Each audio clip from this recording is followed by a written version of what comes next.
Okay, question number 2. A loudspeaker emits sound waves of frequency f, start the timer, towards a metal plate that detects and that reflects the waves. A small microphone is moved along the line from the metal plate to the loudspeaker. So you have a loudspeaker, you have a microphone, and you also have a metal plate. Metal plate is here. Okay, so what happens is you are moving the microphone towards it, right? Line from the metal plate to the loudspeaker. Sorry, you are moving it like this over here. Okay, so initial position is this, final position let us say here. Okay, the intensity of sound waves detected at the microphone as it moves varies regularly between maximum and minimum values. It varies between maximum and minimum values. Okay, sometimes it is maximum, sometimes it is minimum. So let us say this is max and let us say this is min over here. Okay, the speed of the sound in air is 340. V is given. Explain the variation in intensity. What could be the changes in variation? Now what's happening here actually? You send a sound wave here. This sound wave goes all the way along, gets reflected. So if you are sending a sound wave like this gets reflected and these two superimpose. When they superimpose, what happens? You will create a stationary wave. Stationary wave. Why stationary wave? Stationary wave definition itself tells you two waves which are equal and opposite, when they superimpose, give rise to a stationary wave because the energy gets trapped there. So you should get a wave like this. Let us say you should get a wave like this over here. Should get a wave like this over here. So this will be the node. It will be like this over here. It will be like this over here. Like this over here. Something like this should be there. Right? Explain the variation intensity. Why does the variation in intensity happens? The reason is because the first one, say how many marks is this? This is 3 marks. Okay. The first reason could be alternating nodes and antinodes. Alternating antinodes and nodes, which suggests a variation in amplitude, which suggests a variation in amplitude. Okay, and then the next what do we have?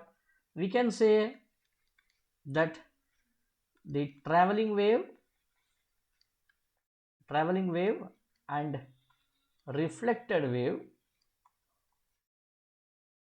superimpose to give a constructive and a destructive interference. That's what actually happens here, right? Okay, maybe I should write this is your first point, this is your second point, and then what is happening? Amplitude square is proportional to intensity. So intensity is proportional to amplitude square. So when there is a alternating nodes and antinodes, which is a variation in amplitude, okay, when amplitude varies, why does it vary? Because of superposition. What kind of superposition? Constructive, destructive interference, and as a result of it, intensity also varies, right? 3 points, we have mentioned the 3 points, 3 marks over here, and 3 points we have mentioned here. Okay, let us move on to the next one. Adjacent minima are separated by distance of 0.12 meters. Calculate frequency. Adjacent minima. What is minima here? Node is a minima here. Then one more node is another minima here. So a distance between these two is being separated by 0.12 meters. Now what is this now? Distance between any two nodes is nothing but lambda by 2. So it's already given to you that lambda by 2 is equal to 0.12. Lambda should be equal to 0.24 meters. Now you want to find out the frequency. How do you find frequency? Frequency equal to V by lambda. What is V? 340, which is already given, divided by 0.24. Now let us calculate what is that value here. It should be 340 divided by 0.24. 0.24 will give me 1416 hertz. 1416 hertz. But if you look at this, 0.12, two significant figures here. Here you see two significant figures over here. So what should I do? I should also put this in two significant figures. So the answer should be 1400 hertz, which is according to the marking scheme. Okay, many of you, when you look at the marking scheme, you will feel, how can it be 1400? There is something wrong. There is nothing wrong. Okay, you need to look at what is the significant figures. Okay, next. The metal plate is replaced by a wooden plate that reflects a lower intensity sound wave than the metal plate. Okay, so you had, this is your loudspeaker, this was your loudspeaker, and then this was the line, and this was the metal plate. Now what did you do? You replace it with the wooden plate, the same one. Okay, so this is metal, this is wooden. Then state and explain the differences between the sound intensities detected by the same microphone with the metal plate and wooden plate. It is asking you what will be the difference in the intensities when you put a metal plate and when you put a wooden plate. Okay. And what was it that has been observed in a metal plate? In a metal plate, the intensity varied between a maximum and a minimum. Towards it, what we do is, to illustrate this example, let us take some values. Let us say 10 units of energy is going like this. Okay. When it comes back, this should also give you 10 units. Let me assume there's some amount of absorption taking place. Okay. Let us say 0.5 units of absorption is taking place, which means 9.5 units are coming like this. Now, when they superpose, in case of a constructive interference, what do you get? This 10 and this 9.5 will add together to give rise to 19.5 units, right?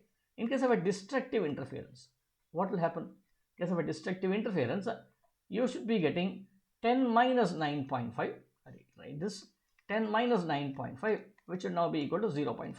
So what is it I am writing for? This is for a metal. This is for a metal. I have written this metal. Now, what I will do is I need the same thing for wood. I will write it down here.